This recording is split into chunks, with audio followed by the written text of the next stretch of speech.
नमो हरिहन्ताणं नमो सिद्धाणं नमो आयर्याणं नमो वज्रायाणं नमो लोहे सबसाहुणम्।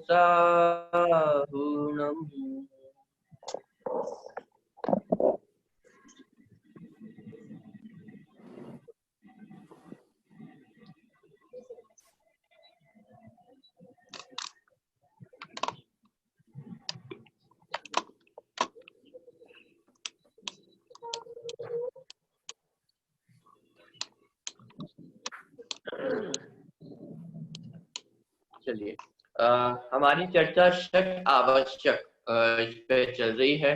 आवश्यक कितने होते हैं कि दो प्रकार के हमने आवश्यक देखे थे, निश्चय आवश्यक और व्यवहार आवश्यक। उसके अंतर्गत भी निश्चय आवश्यक किसे कहते हैं? कोई बताएगा?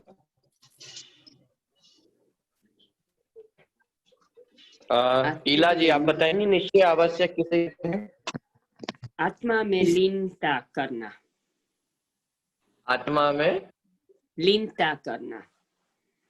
ओके, आत्मा में लीनता करना। जो हमने डेफिनेशन यहाँ पे देखी थी, ज्ञानी श्रावक के जो आंशिक शुद्धि प्रकट हुई है वह उसकी निश्चय आवश्यक है। ठीक है, तो ये डेफिनेशन हमको याद होनी चाहिए। ज्ञानी श्रावक की होगी जो आंशिक शुद्धि प्रकट हुई है वह निश्चय आवश्यक है। और व्यवहार आवश्यक किसे कहते हैं? दर्शिका जी, आपको आवाज आ रही है?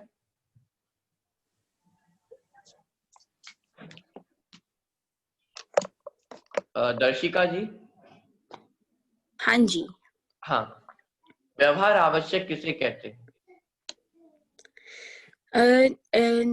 जो निश्चय आवश्यक के साथ होने वाले शुभ विकल्प व्यवहार से जो होते हैं उससे निश्चय व्यवहार आवश्यक कहते हैं। Very good. निश्चय आवश्यक के साथ होने वाले जो शुभ विकल्प है उन्हें व्यवहार आवश्यक कहते हैं। चलिए, तो निश्चय आवश्यक कितने प्रकार के होते हैं? निश्चय आवश्यक कितने प्रकार के होते हैं? आरव जी शाह।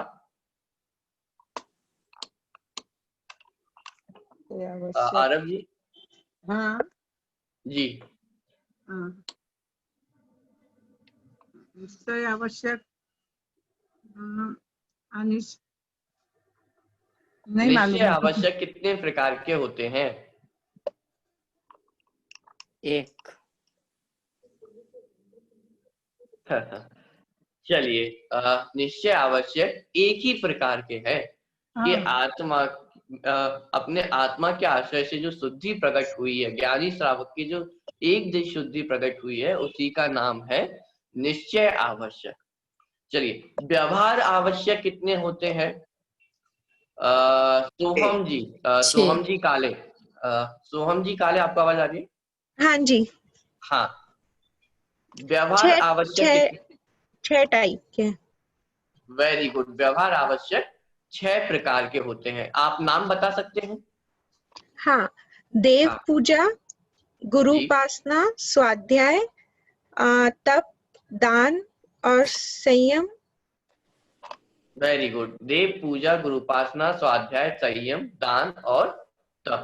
तो इस प्रकार 6 आवश्यक, व्यवहार से जो 6 आवश्यक है, इसके अंतर्गत हमने देव पूजा, गुरु उपासना और स्वाध्याय, इन 6 आवश्यकों को समझ चुके थे। अब हम इसके आगे चर्चा स्टार्ट करेंगे। यदि आपको कोई क्वेश्चन हो अभी तक की चर्चा में तो वो आप पूछ सकते हैं। किसी को कोई यदि डाउट हो कुछ भी।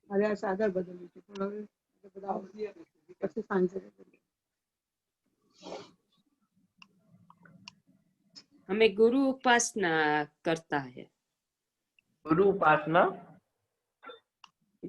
we finished Dev Puja. We had Dev started Puja, Guru Guru Upasana and स्वाध्याय। स्वाध्याय नहीं किया। चलिए मैं स्वाध्याय एक और बार यहाँ से पढ़ लेता हूँ। स्वाध्याय आवश्यक किसे कहते हैं? निश्चय स्वाध्याय ज्ञानी श्रावक के योग्य आंशिक शुद्धि निश्चय से स्वाध्याय है। जो ज्ञानी श्रावक हैं उनके जो शुद्धि प्रकट हुई है वह निश्चय से स्वाध्याय है। और जिनेन्द्र भगवान द्वारा कहे गए तत्व का निरूपण करने वाले शास्त्रों का अध्ययन मनन करना व्यवहार स्वाध्याय है। जो जिनेन्द्र भगवान द्वारा अर्थात जो वीतरागी सर्वज्ञ भगवान है, ऐसे जिनेन्द्र भगवान द्वारा कहे गए तत्व का निरूपण करने वाले शास्त्रों का अध्ययन मनन करना व्यवहार स्वाध्याय है। तो ये अपन कंप्लीट कर चुके थे लास्ट क्लास में। अब अपन आगे बढ़ते हैं। चलिए, संयम आवश्यक। निश्चय संयम ज्ञानी श्रावक के योग्य आंशिक शुद्धि निश्चय से संयम है। हम जितने भी निश्चय आवश्यक देखते हुए आ रहे हैं उसमें सभी जगह यही डेफिनेशन हमने पढ़ी है। ज्ञानी श्रावक के योग्य आंशिक शुद्धि वह निश्चय से संयम है। कि संयम किसका नाम है? कि आत्मा में जो आंशिक शुद्धि प्रकट हुई है, कषायों का जो अभाव हुआ है, उसी का नाम है संयम। और व्यवहार संयम निश्चय संयम के साथ होने वाली भूमिका अनुसार हिंसादि से विरति एवं इंद्रिय निग्रह, यह व्यवहार संयम कहलाता है। देखिए, व्यवहार संयम कब नाम पाएगा? कि जब वो निश्चय संयम के साथ होगा। तो निश्चय संयम के साथ होने वाली भूमिका अनुसार हिंसादि से वृत्ति एवं इंद्रिय निग्रह व्यवहार संयम। अब यहाँ पे एक टर्म आया है भूमिका अनुसार। भूमिका अनुसार अर्थात क्या? कि जिसकी जैसी अभी अवस्था है उसके अनुसार उसकी हिंसादि से वृत्ति और इंद्रिय निग्रह होगा। इसका मतलब क्या हुआ? देखिए, जैसे कोई चौथे गुणस्थान वर्ती जीव है, ठीक है, तो अभी उसको ऐसी सम्यक दर्शन हो चुका है उसको, लेकिन फिर भी उसकी अभी ऐसी अवस्था नहीं है कि वो कोई व्रत धारण कर सके, कोई प्रतिमा पालन कर सके, उसकी अभी ऐसी अवस्था नहीं है। फिर एक स्टेप जब आगे बढ़ेंगे, जब 5वें गुण स्थान में आएंगे, तब जीव अणु व्रतों को धारण करता है, 11 प्रतिमाओं को धारण करता है। अब जब 5 अणु व्रतों को धारण किया तो वहां पर उसने हिंसा को कंप्लीटली नहीं छोड़ा है, तो बंद करो लेकिन उसका एक देश त्याग वहां पर उन्होंने किया है। अर्थात जितना हो सकता है, जितनी संभव है, उतना उन्होंने हिंसा का त्याग वहां पे किया है। व्रत पूर्वक, नियम पूर्वक हिंसा का त्याग वहां पर किया है। तो जिसकी जैसी भूमिका है, अपनी अपनी भूमिका के अनुसार जो हिंसादि 5 पाप है उनका त्याग करना या विरति और इंद्रिय निग्रह। इंद्रिय निग्रह अर्थात जो 5 इंद्रिय के विषय भोग है तो उनको संयमित करना, तो उसे कहते हैं 5 इंद्रिय संयम। इसमें हम मन को भी जोड़ते हैं, 5 इंद्रिय और 1 मन। तो 5 इंद्रिय और मन से संबंधित जो विषय है उनका निग्रह करना, उनको संयमित करना, उसे कहते हैं इंद्रिय संयम। तो 2 प्रकार का संयम हमने यहाँ पर देखा। एक 5 पापों से विरति रूप संयम है और एक 5 इंद्रियों को कंट्रोल करना, उनको संयमित करना, ये व्यवहार से संयम कहलाता है। लेकिन ये व्यवहार से संयम कब कहलाएगा? कि जब उसके साथ निश्चय संयम होगा। और यदि निश्चय संयम नहीं है तो भले ही हमारे जीवन में कितनी भी व्रत हो, कितने भी इंद्रिय निग्रह हो, लेकिन फिर भी वो व्यवहार संयम नाम नहीं कहलाएंगे। तो निश्चय संयम के साथ होने वाली भूमिका अनुसार हिंसादि से वृत्ति एवं इंद्रिय निग्रह व्यवहार संयम कहलाता है।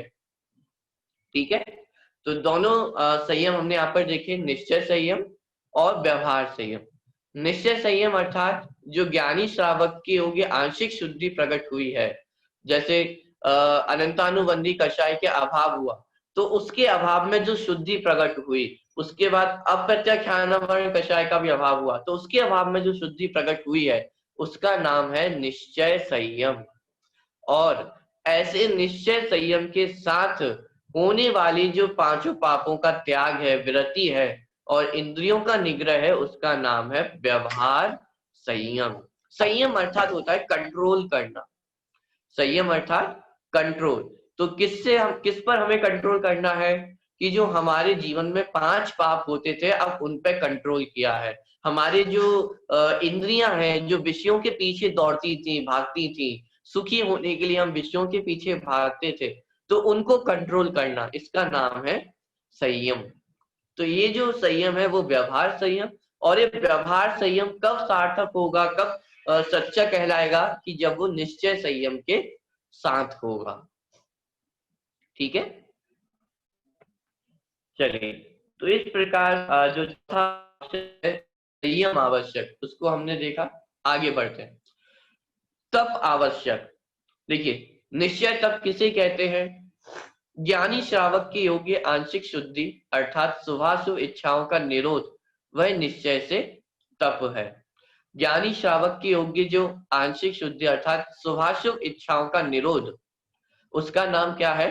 तप है। आपने बहुत बार एक डेफिनेशन भी सुनी होगी तप की, कि तप किसे कहते हैं, कि इच्छा के निरोध को तप कहते हैं। तो वही बात यहाँ पे की गई है कि वो कैसी भी इच्छा क्यों ना हो, चाहे शुभ इच्छा हो अशुभ इच्छा हो, तो शुभाशुभ इच्छाओं का निरोध, मतलब उन इच्छाओं का प्रकट ही नहीं होना, उसका नाम है तप। शुभाशुभ इच्छाओं का निरोध निश्चय से तप है। और व्यवहार तप किसे कहते हैं? कि निश्चय तप के साथ होने वाले अनशन आदि संबंधी जो शुभाशुभ भाव है वह व्यवहार तप कहलाते हैं। कि अनशन आदि है, ऊनोदर है, रस परित्याग है, ये सभी व्यवहार तप क्यों कहलाते हैं?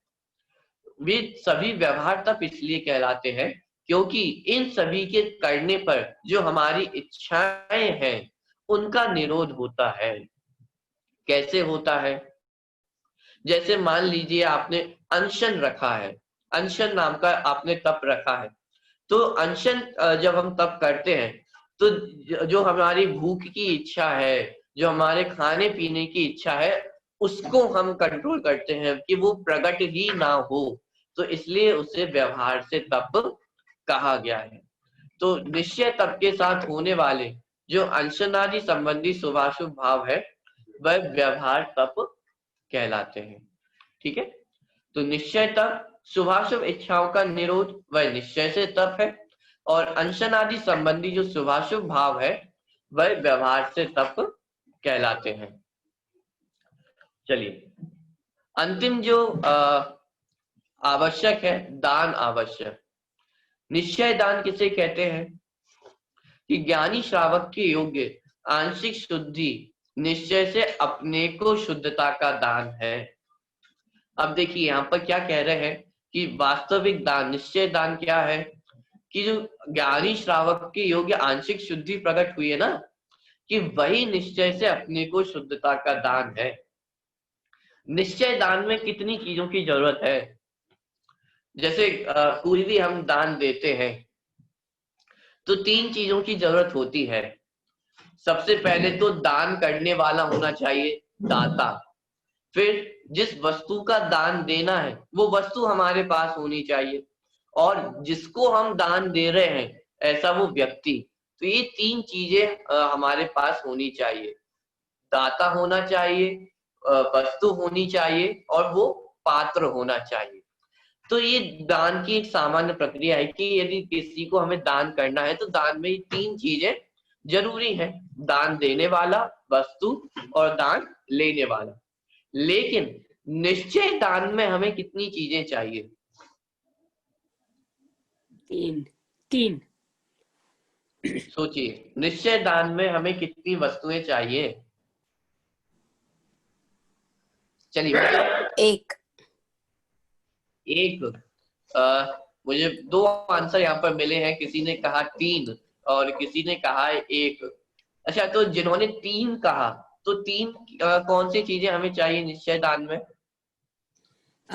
देने वाला, लेने वाला और चीज। ओके, तो निश्चय दान में कौन देने वाला होगा, कौन लेने वाला होगा, और वो वस्तु क्या होगी? देने वाला मैं हूँ, मेरा आत्मा, मेरे ज्ञान, और लेने वाला भी मेरा आत्मा है और वस्तु है ज्ञान, આપણે लीनता करना, शुद्धता चलिए, प्रकट करना। बहुत बढ़िया। तो यदि वास्तव में देखा जाए तो यहाँ पे कितनी वस्तुएं हुई कि वास्तव में तो एक ही है। मैं जो आत्मा हूँ, मैं यदि निश्चय दान कर रहा हूँ तो निश्चय दान अर्थात मैंने अपने आप को ही शुद्धता का दान किया। ये निश्चय दान है कि अपने अंदर आंशिक शुद्धि का प्रकट होना, वही वास्तव में दान है, निश्चय दान है। और व्यवहार दान किसे कहते हैं उसको हम यहाँ पर देखते हैं।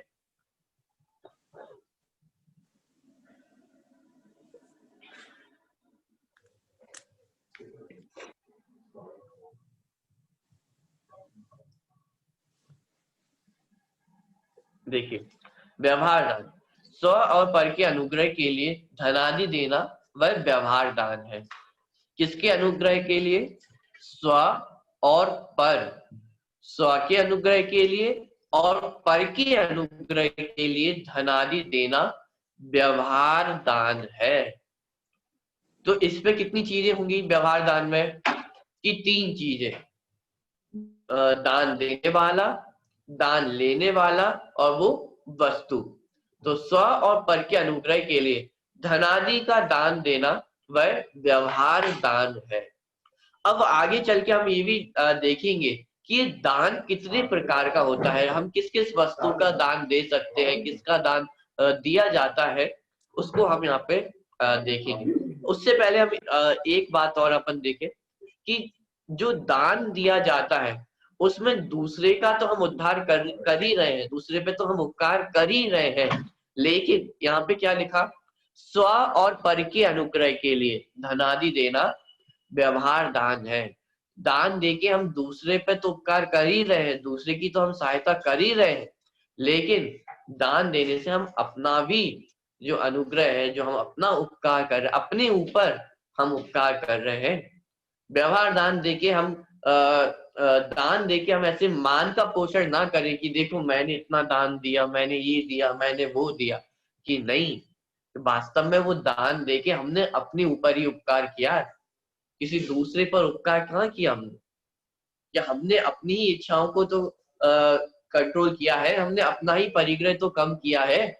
तो ये वास्तव में दान हमने अपने उपकार के लिए दिया है, और दूसरे के जितना पुण्य का उदय होगा तो उसको उसके भाग्य अनुसार उसको मिलेगा।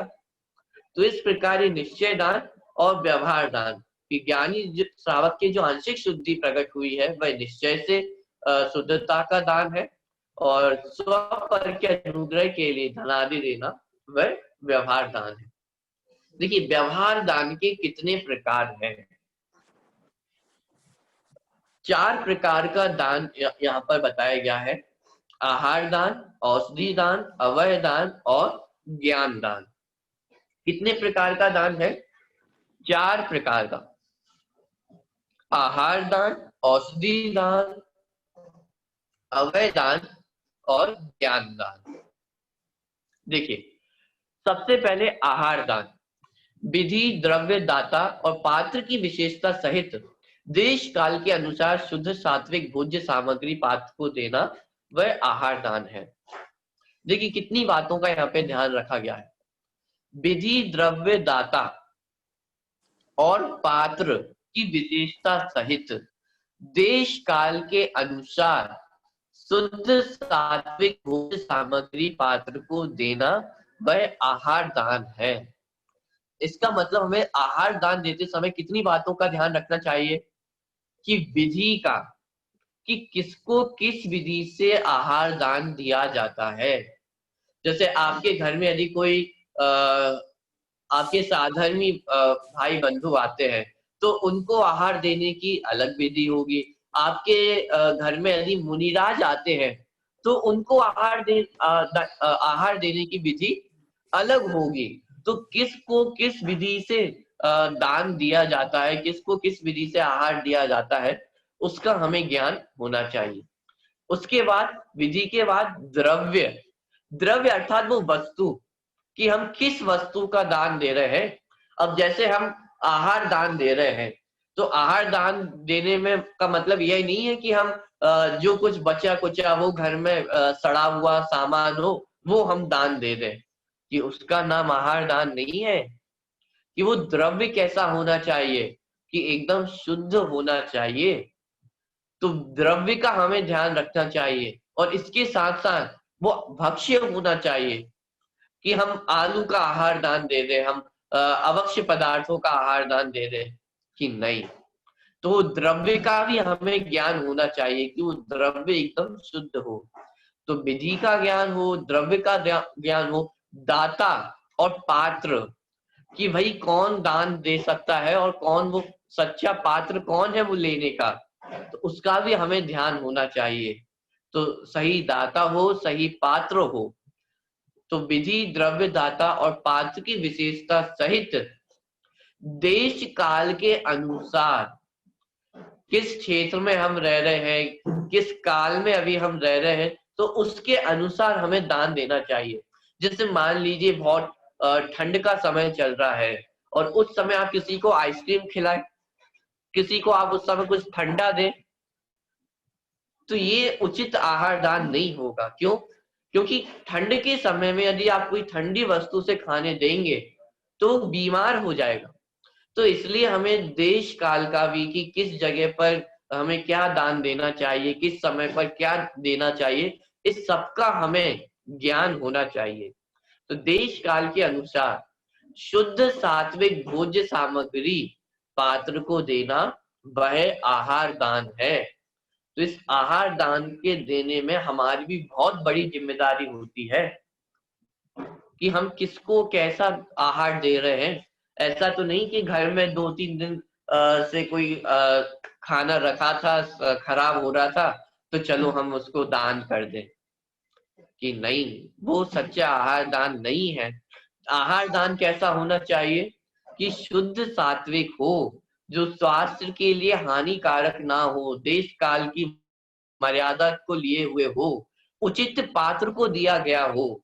तो इन सारी बातों का हमें आहार दान देते समय ध्यान रखना चाहिए। और किस विधि से हम दे रहे हैं, ऐसा नहीं कि हमारे घर में जैसे साधर्मी भाई बहन आए हैं तो उनको हम जैसे आहार देते हैं और मुनिराज हमारे घर में आए तो क्या उसी विधि से हम उनको भी आहार दे देंगे? कि नहीं, दोनों की विधि अलग अलग होगी। तो किस विधि से देना है, किस द्रव्य, किस सामग्री को हमें देना है, उस सब का ज्ञान हमें होना चाहिए। तो सबसे पहला दान कौन सा है? आहार दान। ठीक है। इसके बाद जो अगला दान है वह है औषधि दान। अब देखिए औषधि दान किसे कहते हैं?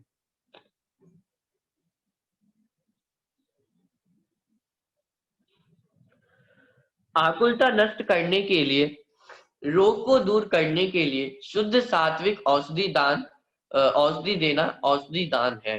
ये आकुलता नष्ट करने के लिए, रोग को दूर करने के लिए जो शुद्ध सात्विक औषधि दी जाती है उसे औषधि दान कहते हैं। कोई व्यक्ति कष्ट में है, चोट लगी है या कोई रोग हुआ हो तो उसको उस कष्ट के निवारण के लिए, रोग के निवारण के लिए जो शुद्ध सात्विक औषधि दी जाती है, दवाई दी जाती है, वह औषधि दान है। औषधि दान में हमें ध्यान रखना चाहिए कि ऐसा ना करें कि नहीं नहीं हमें तो औषधि देनी तो कुछ भी उठा के हम दे दें। कि यदि हमें औषधि का ध्यान नहीं है, यदि हमें नहीं पता कि इस औषधि से क्या होगा, या किसी को मान लीजिए खांसी है, खांसी जुकाम है और मुझे नहीं पता है कि खांसी जुकाम में क्या औषधि दी जानी चाहिए, लेकिन नहीं मुझे तो औषधि दान करना है तो मैं कुछ भी उठा के दे दूं, तो क्या ये सही तरीका होगा? कि नहीं, औषधि दान में हमारी जिम्मेदारी बढ़ जाती है कि यदि हमें उस औषधि का सही ज्ञान है, सच्चा ज्ञान है कि हाँ इस बीमारी में ये दवाई काम करेगी, तो तभी हमें वो उस दवाई को सामने वाले व्यक्ति को देना चाहिए। अन्यथा जो वैद्य है, डॉक्टर है, उनसे कंसल्ट करके कि भाई इस बीमारी में क्या औषधि होनी चाहिए, क्या उसका इलाज होना चाहिए, तो इसमें हमारी जिम्मेदारी बढ़ती है कि ऐसा नहीं कि हमें तो दान करना है, औषधि दान करना है तो हम किसी को कुछ भी दे दें। कि नहीं, जिम्मेदारी पूर्वक, ज्ञान पूर्वक जो उचित औषधि है, शुद्ध सात्विक है, उसे ही हमें दान में देना चाहिए, उसको देना चाहिए। ठीक है, तो ये हुआ औषधि दान। तो 2 दान हुए, आहार दान और औषधि दान। चलिए अगले दान की ओर बढ़ते हैं।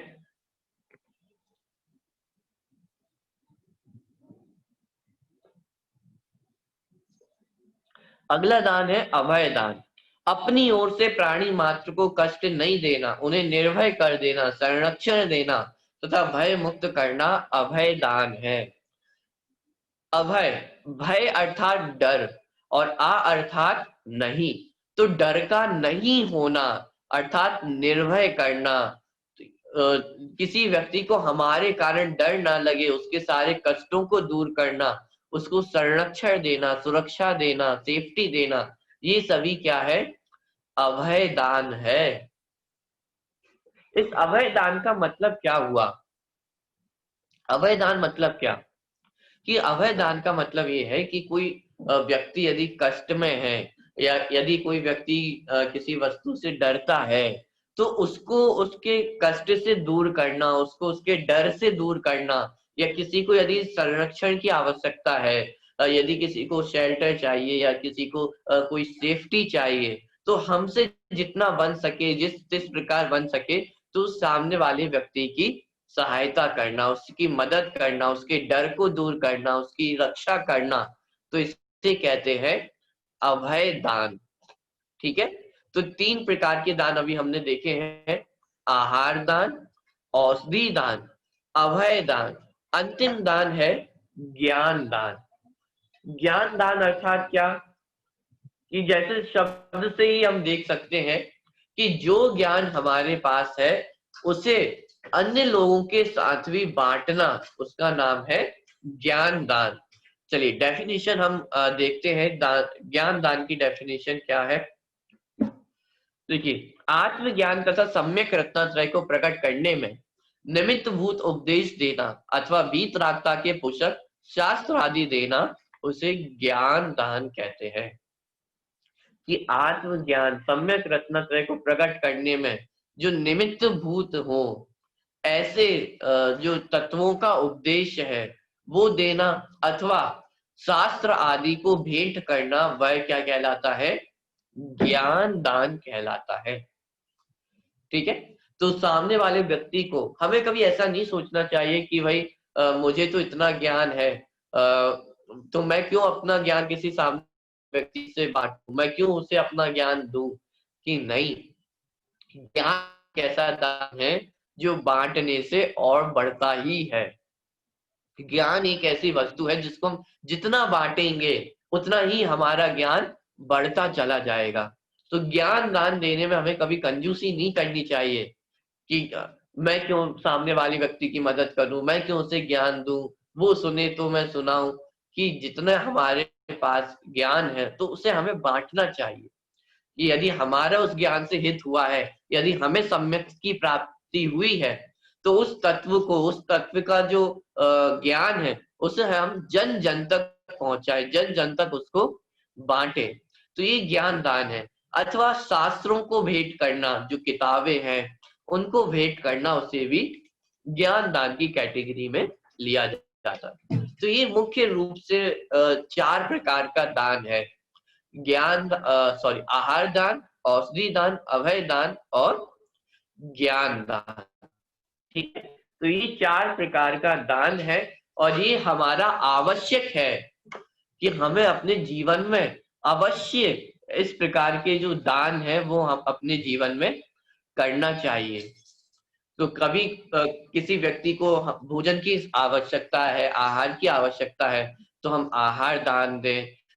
यदि औषधि की आवश्यकता है तो हम उसको औषधि दान दें। किसी को यदि सहायता की आवश्यकता है तो हम अभय दान दें और ज्ञान दान। तो ये चारों प्रकार के दान जो ज्ञानी श्रावक हैं वो अपने जीवन में निरंतर करते हैं और अवश्य रूप से, मतलब ये उनके डेली लिस्ट में जो मस्ट टू डू वर्क्स है उनके अंदर ये काम होते हैं। तो इस प्रकार जो आवश्यक था दान आवश्यक, उसको यहाँ पर अभी हमने देखा है। तो 4 प्रकार के दान है: आहार दान, औषधि दान, अभय दान और ज्ञान दान। देखिए, तो इस प्रकार जो हमारे 6 आवश्यक है, व्यवहार आवश्यक, वो यहाँ पर कंप्लीट होते हैं। अब यहाँ पर एक अंतर बताया जा रहा है, डिफरेंसेस बताए जा रहे हैं कि निश्चय आवश्यक में और व्यवहार आवश्यक में क्या क्या अंतर होते हैं। देखिए, क्या क्या अंतर है निश्चय आवश्यक और व्यवहार आवश्यक में। सबसे पहला पॉइंट, निश्चय आवश्यक में आप देखें कि यह जो निश्चय आवश्यक है वह शुद्ध धर्म परिणति है। कैसी है? शुद्ध धर्म परिणति। निश्चय आवश्यक क्या है? शुद्ध धर्म परिणति। और व्यवहार आवश्यक क्या है? शुभ भाव है। देखिए क्या अंतर है यहाँ पे निश्चय आवश्यक और व्यवहार आवश्यक, कि निश्चय आवश्यक शुद्ध धर्म परिणति है और व्यवहार आवश्यक शुभ भाव है। इसका मतलब क्या हुआ कि जो वास्तविक धर्म है वो तो निश्चय आवश्यक ही है और व्यवहार आवश्यक वह शुभ भाव है। देखिए 3 प्रकार के भाव होते हैं: शुभ भाव, भाव और शुद्ध भाव। अंतर समझ में आ रहा है आपको?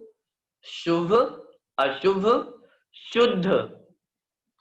ठीक है, 3 मैंने अलग अलग चीजें कही हैं: शुभ भाव, अशुभ भाव और शुद्ध भाव। तीनों अंतर आपको समझ में आ रहा है?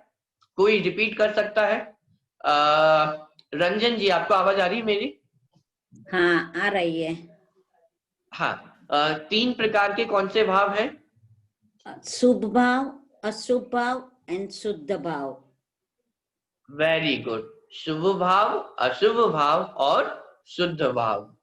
ओके, चलिए अर्चना जी, आपको आवाज आ रही है मेरी? हाँ, आ रही है जी। निश्चय आवश्यक, ये शुभ, अशुभ और शुद्ध, इनमें से कौन से भाव के अंतर है? शुद्ध। शुद्ध। जो निश्चय आवश्यक है वो शुद्ध धर्म परिणति है और व्यवहार आवश्यक उसमें शुभ भाव है। शुभ भाव। Very good. तो अब इसमें अंतर क्या हुआ कि जो निश्चय आवश्यक है वो शुद्ध धर्म परिणति है और व्यवहार आवश्यक शुभ भाव है। देखिए 3 प्रकार की चीजें हैं: शुद्ध, शुभ और अशुभ। जो अशुभ भाव है, अशुभ भाव अर्थात पाप रूप परिणाम या कषाय रूप परिणाम, जिनके बंध से या जिन भावों को करने से हमें नरक गति या तिरंच गति का बंध हो, तो वो कौन से भाव है? अशुभ भाव है। ठीक है।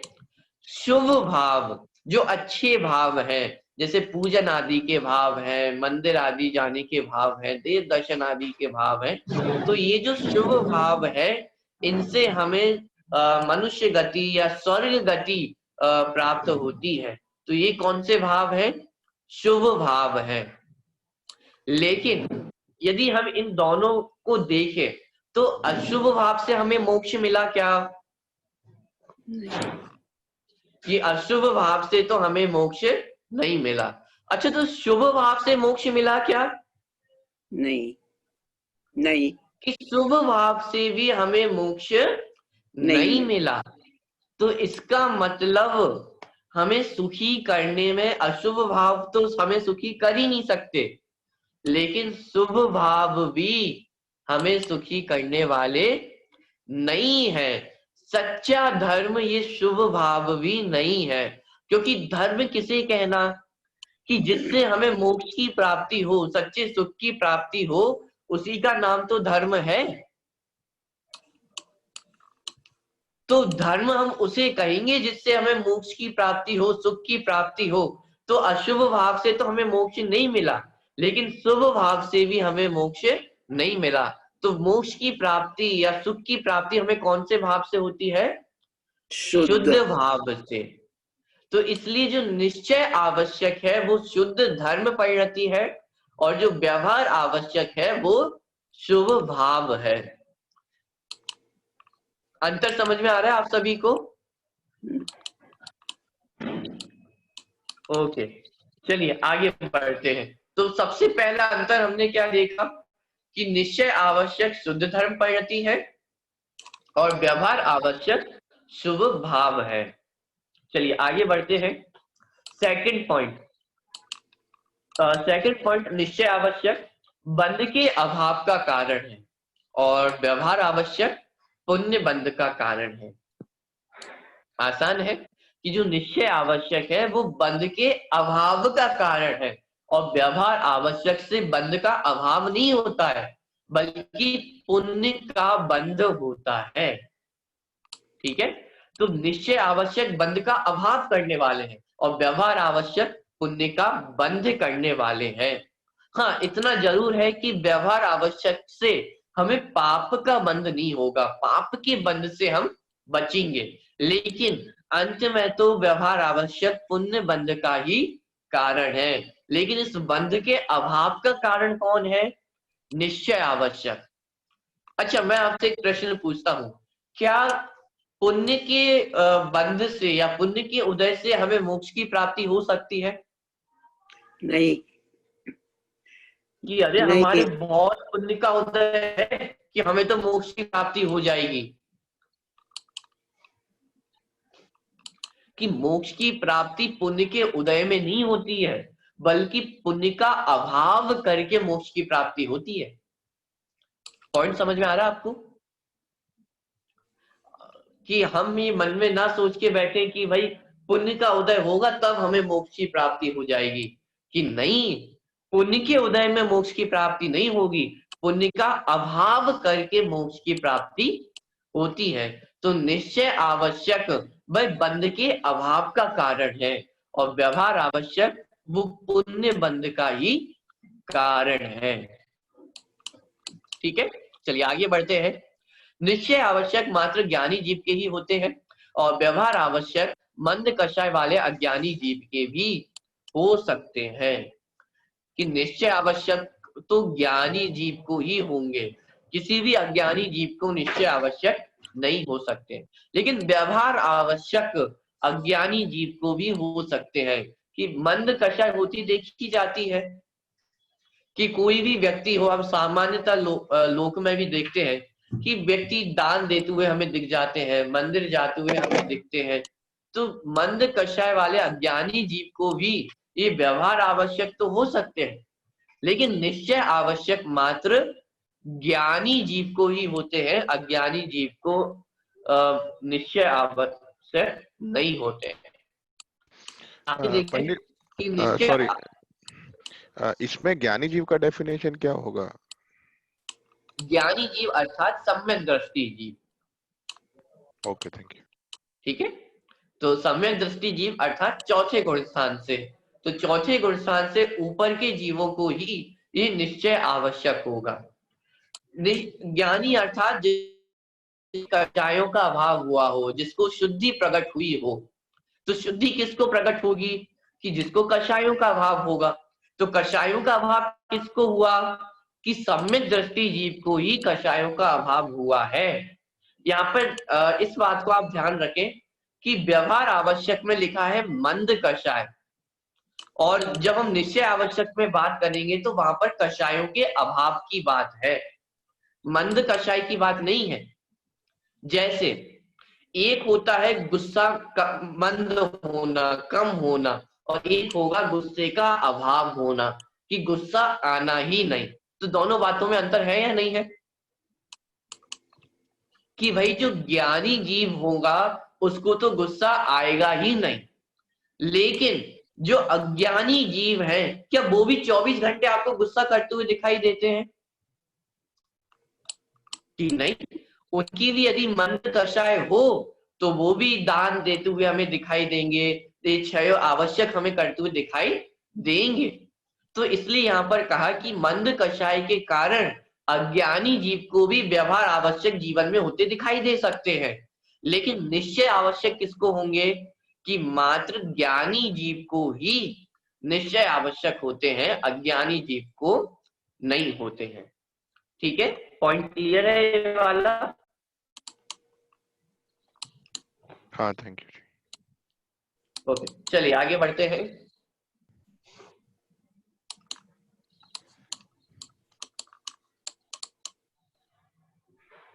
देखिए अगला पॉइंट, निश्चय आवश्यक सच्चा धर्म है और व्यवहार आवश्यक सच्चा धर्म नहीं है, उपचार से धर्म है।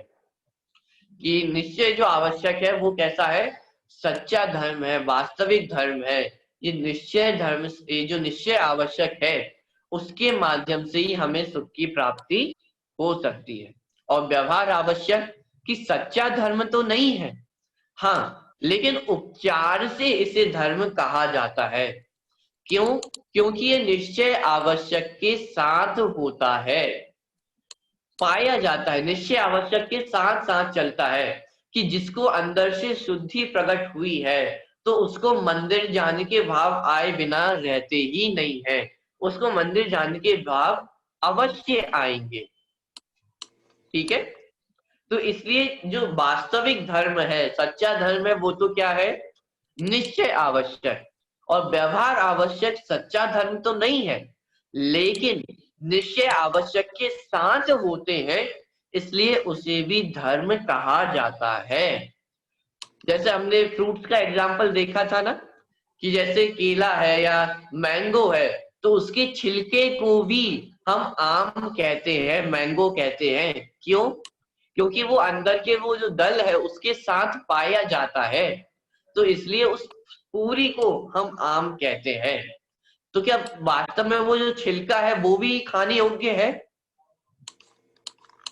कि वो खाने योग्य तो नहीं है, लेकिन फिर भी उसे हम फ्रूट कहते हैं। उसी प्रकार कि जो निश्चय आवश्यक है वो सच्चा धर्म है, और व्यवहार आवश्यक वो निश्चय आवश्यक के साथ पाए जाते हैं, होते हैं, इसलिए उन्हें भी धर्म की संज्ञा दी जाती है। तो उन्हें उपचार से धर्म कहा जाता है। वास्तव में असली में वो धर्म नहीं है, लेकिन उपचार से उनको धर्म कहा जाता है। ठीक है, तो निश्चय आवश्यक सच्चा धर्म है, सच्चा धर्म है अर्थात सुखी हो सकते हैं, कि निश्चय आवश्यक ही सुखी होने का उपाय है। और व्यवहार आवश्यक वास्तव में सुखी होने का उपाय नहीं है, लेकिन वो निश्चय आवश्यक के साथ पाए जाते हैं, इसलिए उन्हें भी धर्म कहा जाता है, आवश्यक कहा जाता है। चलिए आगे बढ़ते हैं। निश्चय आवश्यक स्वाधीन क्रिया है और व्यवहार आवश्यक पराधीन क्रिया है। स्वाधीन मतलब इंडिपेंडेंट एक्टिविटी है, और जो व्यवहार आवश्यक है उसमें वो डिपेंडेंट है, डिपेंडेंट एक्टिविटी है। इसका मतलब क्या हुआ कि निश्चय आवश्यक में क्या हमें किसी की आवश्यकता है? क्या निश्चय आवश्यक को पालन करने के लिए हमें किसी की जरूरत है? कि किसी की जरूरत नहीं है। कि जैसे मान लीजिए हम सबसे पहला आवश्यक देखिए, देव पूजा। तो व्यवहार आवश्यक में तो हमें मंदिर जाना होगा, भगवान की प्रतिमा होनी चाहिए, सामग्री होनी चाहिए, द्रव्य होने चाहिए, तब जाके हम देव पूजा कर सकते हैं। लेकिन निश्चय देव पूजा करने के लिए क्या हमें भगवान की जरूरत है? क्या हमें मंदिर जाने की जरूरत है? नहीं। कि नहीं है। कि जो निश्चय आवश्यक है वो कंप्लीटली स्वाधीन क्रिया है, इंडिपेंडेंट है, इंडिपेंडेंट एक्टिविटी है। और व्यवहार आवश्यक में हम दूसरों पे डिपेंडेंट रहते हैं। जैसे हमें दान करना है, तो व्यवहार आवश्यक के लिए हमें दूसरों पे डिपेंडेंट होना पड़ेगा, कि भाई कोई दान लेने वाला मिले तब तो हम दान करेंगे, और वो वस्तु हमारे पास होनी चाहिए। यदि वस्तु ही नहीं हुई तो हम दान किसका करेंगे?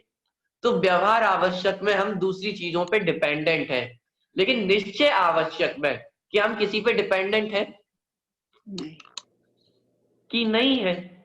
कि निश्चय आवश्यक अर्थात अपनी आत्मा का ध्यान करना, अपने आत्मा में शुद्धता प्रकट करना। तो इसमें मुझे दुनिया की किसी चीज की कोई आवश्यकता नहीं है, इसलिए निश्चय आवश्यक स्वाधीन है और व्यवहार आवश्यक पराधीन है। आगे बढ़ते हैं। निश्चय आवश्यक निष्कषाय भाव है और व्यवहार आवश्यक मंद कषाय रूप भाव है। इसका मतलब ये है कि निश्चय आवश्यक में कषाय का अभाव है और व्यवहार आवश्यक में कषाय दबी हुई है। ठीक है, तो निश्चय आवश्यक में कषायों का अभाव हो जाता है और व्यवहार आवश्यक में कषाय दब जाती है, मंद होती हैं, उनका अभाव नहीं हुआ है। निश्चय आवश्यक ये एक रूप ही होते हैं और व्यवहार आवश्यक ये अनेक रूप होते हैं। इसको भी हम देख चुके हैं कि निश्चय आवश्यक कितने हैं कि एक ही है और व्यवहार आवश्यक कितने हैं कि 6 हैं। तो इसका मतलब निश्चय आवश्यक एक रूप होते हैं और व्यवहार आवश्यक अनेक रूप। लास्ट पॉइंट, निश्चय आवश्यक यह प्रकट करने की अपेक्षा उपादेय है और व्यवहार आवश्यक ये यथा योग्य भूमिका अनुसार होने पर भी आकुलतामय होने से हेय है। अब देखिए ये थोड़ी बात है जो हमें समझनी पड़ेगी कि निश्चय आवश्यक तो प्रकट करने की अपेक्षा उपादेय है, लेकिन जो व्यवहार आवश्यक है वो यथा योग्य भूमिका के अनुसार होने पर भी आकुलतामय होने से हेय ही है। हेय है इसका मतलब क्या है कि योग्य है। अब आप इसको घटा के देखें कि व्यवहार आवश्यक मतलब देव पूजा, तो देव पूजा छोड़ने योग्य है। क्या कहा जा रहा है यहाँ पे कि देव पूजा छोड़ने योग्य है। गुरु उपासना, गुरु की उपासना करना, गुरु की पूजा भक्ति करना, आचार उपाध्याय साधु परमेष्ठी की सेवा करना, वैयावृत्ति करना, ये छोड़ने योग्य है। स्वाध्याय, संयम, तप, दान, क्या कह रहे हैं यहाँ पे, ये सब छोड़ने योग्य है। क्या लगता है आपको, कुछ गलत लगता है, कुछ गलत टाइपिंग हुई है यहाँ पे, कुछ और बताना चाह रहे होंगे, कुछ मिसप्रिंट हो गया है, गलत टाइपिंग हुई है, क्या लगता है आप लोगों को? नहीं, कि सही लिखा है यहाँ पे कि व्यवहार आवश्यक ही है, कोई गलती नहीं है यहाँ पे? नहीं। चलिए, तो यहाँ पर निश्चय आवश्यक को उपादेय कहा जा रहा है और व्यवहार आवश्यक को हेय कहा जा रहा है। कि अभी तो कुछ भी समझ में नहीं आ रहा है कि क्या अजीब अजीब बातें हो रही है। हमने इतने सेशंस इस क्लास में को समझने में लगा दिए हैं कि आवश्यक हमें करने चाहिए, हमें डेली ये सब चीजें करनी चाहिए, और लास्ट में आके आप हमसे बोल रहे हैं कि ये सब छोड़ दे करना, ये सब हेय है। ये बात कुछ समझ में नहीं आई है। देखिए इसका उत्तर हम यहाँ पे देखते हैं कि ये क्वेश्चन तो अब खड़ा होगा ही। ये देखिए नोट यहाँ पे दिया है कि वास्तव में आवश्यक के दो भेद नहीं है, अपितु निरूपण करने की अपेक्षा से भेद कहे गए हैं। यथार्थ आवश्यक ही निश्चय आवश्यक है, परंतु जो यथार्थ आवश्यक के निमित्त या सहचारी है उन्हें उपचार से आवश्यक कहना या जानना व्यवहार आवश्यक है। कि सबसे पहले तो हमें ये बात समझनी है कि वास्तव में आवश्यक दो प्रकार के है ही नहीं। अब इसका क्या मतलब हुआ कि हो सकता है आप बिल्कुल अभी कंफ्यूजन में होगे कि अभी हम क्या क्या पढ़ के आए हैं, निश्चय आवश्यक, व्यवहार आवश्यक, और लास्ट में आके आपने पूरा पानी फेर दिया पूरी पढ़ाई पे। इतनी मेहनत से हमने याद किया कि दो प्रकार के आवश्यक होते हैं, और अब आप यहाँ आके कह रहे हो कि आवश्यक दो प्रकार के नहीं है। कि हाँ, वास्तव में आवश्यक के दो भेद नहीं है, वास्तव में तो आवश्यक एक ही है, अपितु निरूपण करने की अपेक्षा से भेद कहे गए हैं। यथार्थ आवश्यक ही निश्चय आवश्यक है, परंतु जो यथार्थ आवश्यक के निमित्त या सहचारी है उन्हें उपचार से आवश्यक कहना या जानना व्यवहार आवश्यक है। इसका मतलब क्या हुआ कि वास्तव में देखा जाए तो आवश्यक दो प्रकार के नहीं है, आवश्यक 6 प्रकार के नहीं है, आवश्यक तो एक ही है। कि सुखी होने का उपाय तो एक ही है कि अपने आत्मा को जानना पहचानना, एकमात्र ये आवश्यक है। तो फिर इतने सारे जो आवश्यक कहे गए उसका क्या करेंगे कि वो वास्तव में आवश्यक नहीं है, लेकिन निरूपण की अपेक्षा या निमित्त की अपेक्षा या सहचारी पनी की अपेक्षा, क्या मतलब हुआ इन सब का? निमित्त की अपेक्षा, सहचारी की अपेक्षा, क्या मतलब है इन सब का? देखिए, इस सब का ये मतलब है कि देव पूजन करना, स्वाध्याय करना, संयम, तप, दान, ये सभी सचमुच में आवश्यक नहीं है। इनसे हम सच में सुखी नहीं होंगे, लेकिन हाँ, इस सुखी करने में हमें सहायक जरूर हो सकते हैं। कि कैसे सहायक हो सकते हैं? कि जब भी व्यक्ति को निश्चय आवश्यक होगा, ये जो शुभ भाव है वो वहां पर होंगे होंगे और होंगे ही। क्या मतलब हुआ इन सब का? जैसे देखिए, कोई व्यक्ति है और वो वास्तव में बहुत सज्जन है। दो प्रकार के व्यक्ति है, एक बुरा व्यक्ति है, बैड बॉय है, और एक गुड बॉय है। तो आप कैसे पहचानेंगे कि कौन गुड बॉय है और कौन बैड बॉय है?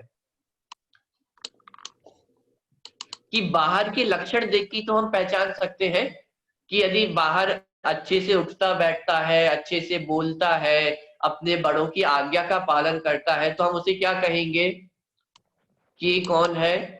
गुड बॉय है। लेकिन क्या बुरे व्यक्ति में, क्या बैड बॉय में भी ये सारी बातें हो सकती है? कि बिल्कुल हो सकती है। यदि वो दिखाना चाहे तो बिल्कुल ये दिखा सकता है कि मैं बड़ों की आज्ञा का पालन करता हूँ, मैं अच्छे से बोलता हूँ, मैं सब करता हूँ। तो ये बाहर के जो लक्षण है वो बहुत मोटे मोटा क्राइटेरिया है किसी को अच्छा या बुरा कहने का। लेकिन वास्तव में देखा जाए कि जो अच्छा व्यक्ति होगा वो उसको ये सब करना पड़ेगा। जैसे मान लीजिए आप अच्छे व्यक्ति हैं, ठीक है, तो आपको अपने माता पिता की आज्ञा माननी पड़ेगी या आप सहज मानेंगे? मानेंगे। देखिए, इसको हम ऐसे समझे कि जैसे जिसको धर्म की रुचि है, ठीक है, जिसको धर्म अच्छा लगता है, तो उसको मंदिर जाना पड़ेगा या मंदिर वो जाएगा ही? जाएगा ही। अंतर समझ में आ रहा है कि एक मंदिर जाना पड़ेगा, स्वाध्याय करना पड़ेगा, दान करना पड़ेगा, और एक कि अरे मंदिर जाना है, स्वाध्याय करना है, दान करना है, तो दोनों बातों में अंतर है या नहीं है? कि जो पड़ेगा वाली बातें है ना, कि मंदिर जाना पड़ेगा, दान करना पड़ेगा, ये तो अज्ञानी को भी हो सकता है। अज्ञानी जीव भी आपको मंदिर जाता दिखाई देगा, अज्ञानी जीव भी आपको स्वाध्याय करता हुआ दिखाई देगा, अज्ञानी जीव भी आपको संयमी दिखाई दे सकता है। लेकिन इसका मतलब जरूरी नहीं है कि वो वास्तव में देव पूजा कर रहा हो, स्वाध्याय कर रहा हो, संयम कर रहा हो। हाँ, लेकिन जिसको निश्चय आवश्यक होगा, जिसको अपनी आत्मा की रुचि होगी, वो मंदिर भी जाएगा, वो स्वाध्याय करेगा, वो संयम करेगा, वो सब करेगा। और करेगा का मतलब ये नहीं कि उसे जबरदस्ती करना पड़ेगा, कि वो खुश होके अंदर से खुशी पूर्वक, अंदर से रुचि पूर्वक वो सारे काम करेगा। पॉइंट समझ में आ रहा है आपको? जैसे कुछ बच्चे होते हैं तो उनको स्कूल जाना पसंद नहीं होता है, तो बच्चों को स्कूल जाना पड़ता है। पॉइंट समझ में आ रहा है कि जिस बच्चे को स्कूल जाना पसंद नहीं है तो उसे स्कूल जाना पड़ता है।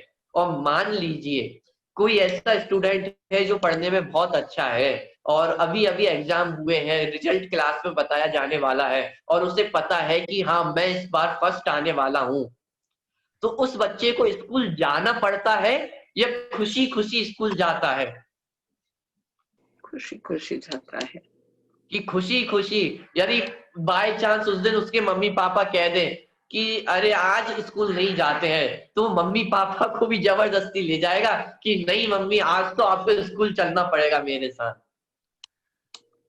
पॉइंट समझ में आ रहा है कि जहां हमारी रुचि होती है, कि जहां हम चाहते हैं वो काम करना, तो वहां पे हमें ऐसा नहीं लगता कि अब मुझे करना पड़ेगा, वो हम खुश होके करते हैं। तो लेकिन ये पॉसिबल कब होगा? कि जब वो अंदर से रुचि होगी। तो ऐसे ही देव पूजा, गुरु उपासना, स्वाध्याय, संयम, तप, दान, ये कब होंगे? कि जब हमें निश्चय आवश्यक होगा, जब हमें अपने आत्मा की रुचि होगी, तो बाहर के काम अपने आप होंगे ही। ऐसा नहीं हो सकता कि जिसको आत्मा की रुचि हो और उसको मंदिर जाने के परिणाम ना आए, जिसको आत्मा की रुचि हो और उसको स्वाध्याय करने के परिणाम ना आए, ऐसा हो ही नहीं सकता है। तो पॉइंट समझ में आ रहा है? आवश्यक तो एक ही है, अपने आत्मा को जानना, पहचानना, शुद्धि का प्रकट करना, यही एकमात्र आवश्यक है।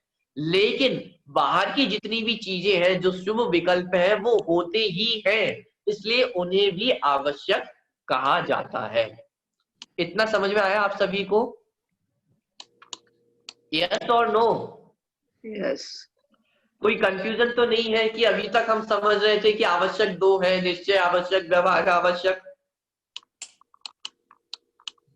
ये निरूपण की कहने का तरीका है, कहने की पद्धति है, लेकिन वो वस्तु तो एक ही है, आवश्यक तो एक ही है। जैसे एक एग्जांपल अपन ले, जैसे जिग्नेश जी मुझे स्क्रीन पे दिखाई दे रहे हैं, ठीक है? तो जिग्नेश जी किसी के बेटे भी हैं, जैसे उनके माता पिता हैं तो उनकी अपेक्षा वो क्या है? बेटे हैं। पत्नी की अपेक्षा वो हस्बैंड होंगे, अपने बच्चों की अपेक्षा वो पिता होंगे, मान लीजिए अपने मामा के अपेक्षा वो भांजे होंगे, और उनके भांजे की अपेक्षा वो मामा होंगे, किसी के चाचा होंगे। तो एक प्रश्न ये है कि जिग्नेश जी कितने हैं? एक ही है, एक ही है। एक ही है कि अरे इतने सारे तो हो गए हैं? कि ये कहने का तरीका है, ये निरूपण करने का तरीका है, लेकिन वास्तव में देखा जाए तो जिग्नेश जी तो एक ही है।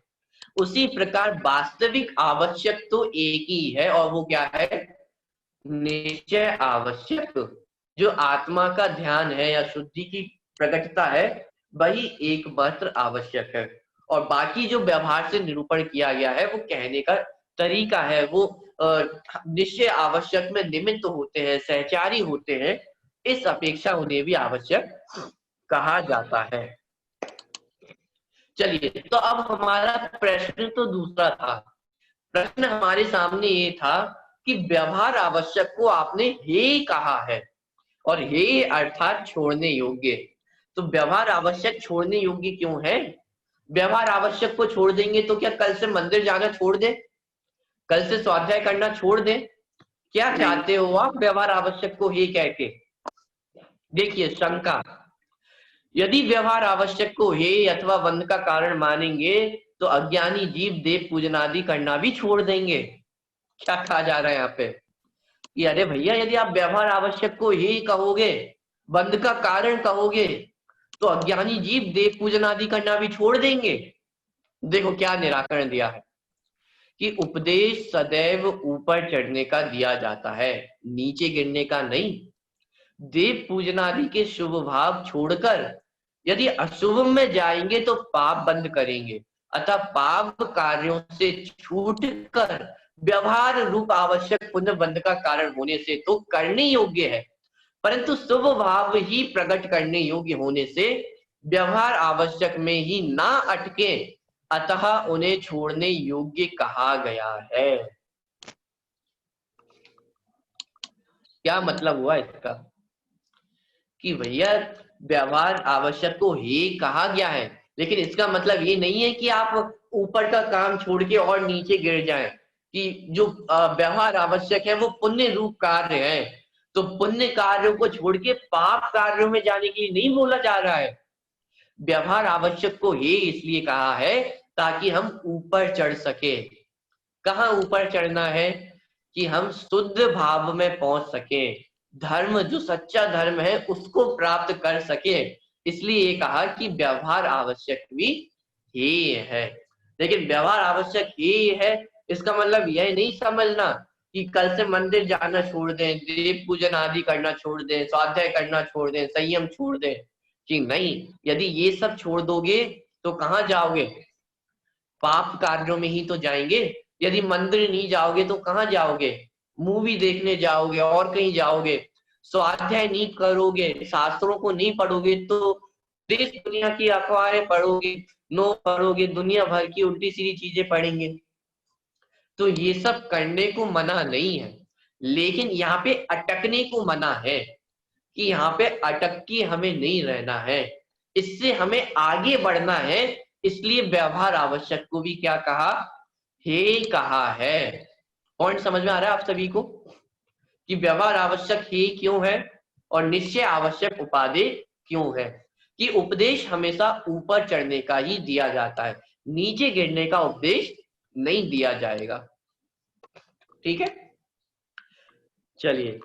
तो इस प्रकार जो हमारा चैप्टर था षट आवश्यक को लेके वो हमारा कंप्लीट हो चुका है। अब आपको यदि कोई प्रश्न हो तो वो आप पूछ सकते हैं। ये आवश्यक के साथ सत करोति इति संस्कार, वो थोड़ा समझाओ। क्या?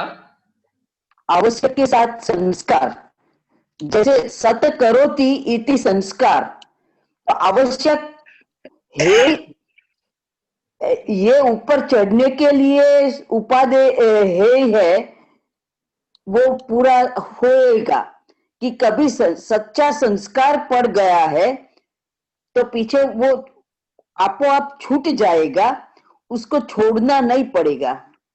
जी बिल्कुल, ये हम पहले भी इसको मैं बहुत डिस्कस कर चुके हैं हम इस बात को कि व्यवहार जो आवश्यक है उनको हमें छोड़ना नहीं है। लास्ट क्लास में हमने इसी पे बहुत डिस्कस किया था, इसलिए मैंने अभी इसको ज्यादा नहीं लिया है। यदि आपको समझना है तो एक बार लास्ट क्लास को आप फिर से सुन सकते हैं। तो उसको हमने बहुत अच्छे से डिस्कस किया था कि व्यवहार आवश्यक को छोड़ना नहीं है, कि जब हम ऊपर की स्टेज पे पहुंचेंगे तो वो अपने आप छूट जाएगा। कि व्यवहार आवश्यक यही है तो आज से मंदिर जाना छोड़ दें कि नहीं, मंदिर जाना छोड़ना नहीं है। कि हाँ, जिस दिन आप आत्मानुभव करेंगे, जिस दिन आप अपने आत्मा में जमेंगे तो उस दिन मंदिर जाने की आवश्यकता नहीं पड़ेगी। पॉइंट समझ में आ रहा है? Thank you. हाँ, आ गया। हाँ, चलिए, किसी को कोई प्रश्न? ओके, तो इस प्रकार जो हमारा ये षट आवश्यक का चैप्टर है वो हमारा कंप्लीट हो चुका है। और हो सकता है नेक्स्ट वीकेंड आपका एग्जाम हो। जो हमने अभी बाद में जो 3 चैप्टर्स पढ़े हैं, मेरे ख्याल से द्रव्यगुण पर्याय, 4 अनुयोग और एक षट आवश्यक, तो इसका पेपर आप सभी का होगा। तो आप रेडी रहे, आप तैयारी करें। क्लासेस की रिकॉर्डिंग्स भी आप सभी आपके पास उपलब्ध है, आप उनको सुन सकते हैं, रिवीजन कर सकते हैं, और कोई डाउट हो तो वो आप पूछ सकते हैं। इस वीकेंड या कुछ दिनों में आपका एग्जाम होगा, वो आपको सूचना दे दी जाएगी कि कब एग्जाम किस प्रकार होगा। तो आप उसकी तैयारी स्टार्ट कर सकते हैं एग्जाम के लिए, और कोई क्वेश्चन हो तो वो आप पूछ सकते हैं। और इसके बाद और एक लेक्चर सीरीज होगा या ये कोर्स? फिर से बोलिए।